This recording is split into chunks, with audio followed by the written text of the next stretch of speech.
The Galactic Medical Station Haven 7 hummed with the quiet, sterile efficiency of 1,000 different worlds. Its corridors were a river of diverse life, each being adhering to the universal principles of advanced medicine: diagnostics, protocols, standardized treatments. Into this calibrated ecosystem stepped Dr. Ben Foster, the station's first and only human veterinarian. His credentials were impeccable, yet he carried the scent of open air and the quiet patience of a species that had only recently mastered flight, let alone interstellar travel. To his colleagues, particularly the esteemed Dr. Nara, a xylacin insectoid whose logical processes were as precise as her multi-jointed limbs, he was an anomaly, a potential contaminant in their well-ordered system. Their first fracture occurred not over a medical chart, but a roar. It was a sound of pure, undiluted agony and fury that vibrated through the station's bulkheads. Ben followed the sound to a high-security containment bay. There, behind a shimmering energy field, was a Dravok. To the galaxy, it was an apex predator from the volcanic plains of Caradon, a creature of obsidian scales and furnace-hot blood, known for its lethality and untamable nature. This one, named Duke by a now-deceased keeper, had a mangled forelimb and a plasma burn across its flank. Its eyes, like molten copper, were wide with terror, and every attempt to scan or treat it was met with a violent, desperate lunge that threatened to shatter the field generator. Dr. Nara, datapad in hand, had reached the only logical conclusion permitted by galactic best practices. The creature was too dangerous, too stressed, and its injuries too severe for safe intervention. The procedure was euthanasia. The protocol was clear. For Ben, however, the diagnosis was not in the data readouts, but in the animal's body language. The pinned-back frills, the whites of its eyes, the shallow, panicked breaths between roars. He saw not an irredeemable monster, but a terrified, pain-racked soul. Against all protocol, against Nara's vehement protests, he made a request that seemed like suicide: lower the containment field.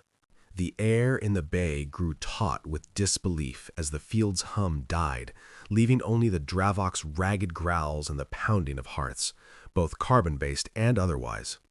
Ben, having removed his medical jacket and any metallic objects, moved with a deliberate, unhurried calm that was utterly foreign to the observers behind the safety glass. He didn't approach the creature. He made himself uninteresting, sitting on the floor a safe distance away, speaking in a low, steady murmur not of galactic standard, but of earth tones, soothing, rhythmic, devoid of command. He acknowledged the pain, the fear. He didn't look directly into the predator's eyes, a challenge, but at its injured limb, a point of shared focus. For an hour, it was a standoff. The Dravok's roars subsided into warning rumbles, then wary silence. Ben inched closer, not in a line, but in arcs, always giving the animal an escape route it was too injured to take, but whose theoretical existence was a gesture of respect. Finally, he was within arm's reach. He slowly extended a hand, not towards the wound, but towards the scaly hide near the shoulder. The first touch was electric. The Dravok flinched but didn't strike. Ben's hand was warm, his pressure firm but gentle. He began to palpate, his veterinary training guiding his fingers to assess the damage beneath the fear. The creature shuddered, a great exhalation of breath that smelled of sulfur and heat, and then, impossibly, it lowered its massive head, nudging Ben's side. A sound emerged, not a growl, but a deep, resonant purr. The lethal predator was, for the first time since its injury, not in fight or flight. It was in trust. Ben administered a localized analgesic, then set the limb with the creature's full, conscious compliance. Dr. Nara watched, her logical mind struggling to compute. The protocol had said euthanize, the human had seen treatable, and the animal had chosen the human. It was a data point that shattered a fundamental assumption. Weeks later, Ben's reputation was a mix of whispered legend and outright skepticism. He was called to a case many saw as hopeless. A Talvex, a reptilian species from the tidally locked world of Mur, was dying. Its owner, Keeper Voss, a stern, furred ursid, explained with grim certainty that the creature, named Slythe, was solitary, cold-blooded, and biologically incompatible with the station's medical technology. Its kind does not bond, it does not seek comfort, it is dying because it is its nature to do so alone, Voss stated, a common galactic belief about non-social species. Slythe lay listless in its climate-controlled enclosure, its metabolic readings plummeting. Standard scans showed no pathogen, no physical injury. Ben spent an hour just observing, then asked Voss a strange series of questions, not about medical history, but about Slythe's life before the station. He learned the Talvex had been one of a pair, its bondmate lost in transit. Ben examined the enclosure, perfectly calibrated for Talvex biology and temperature and humidity, but stark, empty, silent. Then he placed his hand on the viewing glass. It was cold, sucking the warmth from the room. "You say it's solitary," Ben said, "but what is it missing?" He proposed a radical, non-medical treatment. He instructed Voss to enter the enclosure, to lie beside Slythe, and to simply share his body heat and his presence. Voss was affronted. It was unscientific, beneath a keeper's dignity, and contradicted all known behavioral data on Talvex. But, faced with certain death, Voss reluctantly complied. He lay on the cool substrate, his large, warm body a contrast to the sterile environment. For a long time, nothing happened. Then Slythe, with immense effort, shifted slightly, pressing its cold, scaled back against Voss's fur. Within minutes, its respiration deepened. An hour later, a monitoring probe showed a slight, steady rise in core temperature and metabolic activity. No medicine had been administered, no technology had been deployed. Only warmth and the unquantifiable force of companionship. Slythe wasn't dying of a disease, it was dying of loneliness and cold, a diagnosis no scanner could detect, but which empathy could cure. Voss, tears welling in his ursine eyes, felt a connection he believed impossible. Ben had proven that care itself could be therapeutic. The station's crisis klaxon blared. A colony transport had suffered a catastrophic hull breach, and 53 animals of various species had been rescued, suffering from trauma, exposure, and severe hypothermia. Haven 7 was overwhelmed. The standard protocol was triage, the most critical to the few senior veterinarians, the rest stabilized with automated systems until their turn came, a queue where many would perish. Ben saw the terrified faces of the animals' keepers, themselves refugees, being ushered away as non-essential personnel. He saw a resource being wasted. He approached the station director and Dr. Nara with an audacious plan. "We can't treat 53 animals with 5 vets," he said, "but we can guide 53 keepers to treat their own."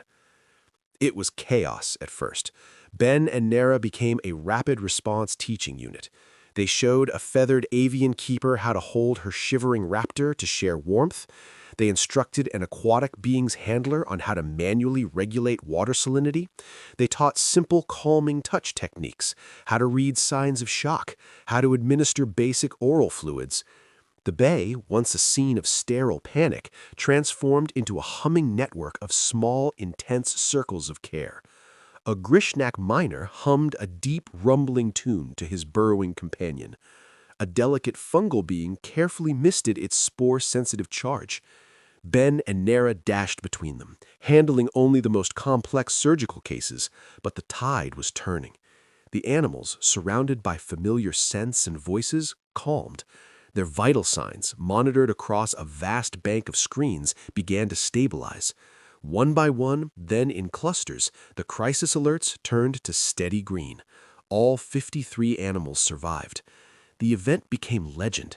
It proved that medicine wasn't just the application of expertise by the few, but could be the empowerment of compassion by the many. The bond between keeper and animal, often seen as sentimental, was revealed as a potent, life-saving clinical tool. The data was undeniable. Ben's recovery rates, especially for so-called lost causes, were unprecedented. Dr. Nara, once his greatest skeptic, had become his most analytical advocate. She was granted an audience before the Galactic Veterinary Council, the august body that set interspecies medical standards. In a chamber filled with the most brilliant minds from 100 species, she presented charts, graphs, and case studies. The Dravok, the Talvex, the mass casualty event. She spoke of empathetically assisted treatment and socio-biological cofactors. The council was intrigued, but deeply skeptical. Their questions were pointed. Where was the controlled data? How do you quantify a bond? Is this not just anthropomorphism, the dangerous projection of human emotion onto non-human minds? Was it not a step backward into superstition? As the debate reached its peak, the chamber doors opened. Ben Foster walked in, not in formal robes, but in his simple clinic wear. And beside him, on a custom-made harness and leash, walked Duke, the Dravok. The effect was seismic. The massive predator, once a candidate for euthanasia, moved with a calm, powerful grace. It ignored the stunned assembly, nudging Ben's hand for attention. The silence was absolute. Ben did not quote statistics. He simply said, "You ask for data. Here he is." You believed his fear was aggression. You believed his pain was a death sentence. Your prejudice, the assumption that what is different is inherently dangerous or incapable of connection, was the primary barrier to his treatment. He walked Duke before the council, the ultimate testament. Empathy is not the absence of science, it is the lens that allows us to see the patient, not just the pathology. It tells us when to touch instead of tranquilize, when warmth is more vital than medicine, and when the greatest tool in the bay is a caring heart, be it ours or a keeper's. All species, regardless of their emotional capacity, can learn this. To ignore it is not just bad medicine, it is a failure of our duty to care. The impact on Haven 7 was a quiet revolution. Ben's methods weren't replaced, they were integrated. Dr. Nara developed new scanning protocols that included behavioral stress indicators and keeper interview modules. The high-security containment bays were redesigned with softer lighting, adjustable environments, and spaces for keepers to stay. The Foster Protocol for mass casualty events, training and deploying keepers as primary comfort caregivers was adopted galaxy-wide. Ben still treated his patients, often with Duke, now a permanent gentle ambassador, by his side. The station was no longer just a place of repair, but a place of understanding. It had learned that the most advanced technology in the universe was not a scanner or a nanite, but the capacity to connect, to offer comfort, and to see the being behind the symptom. Dr. Ben Foster, the human veterinarian, had not just saved animals, he had introduced a new vector into galactic medicine, the vector of empathy, proving that sometimes the key to healing the body is first to speak to the heart. The story of Haven 7 became a beacon, a reminder that in the cold vastness of space, the warm touch of understanding might be the most universal medicine of all.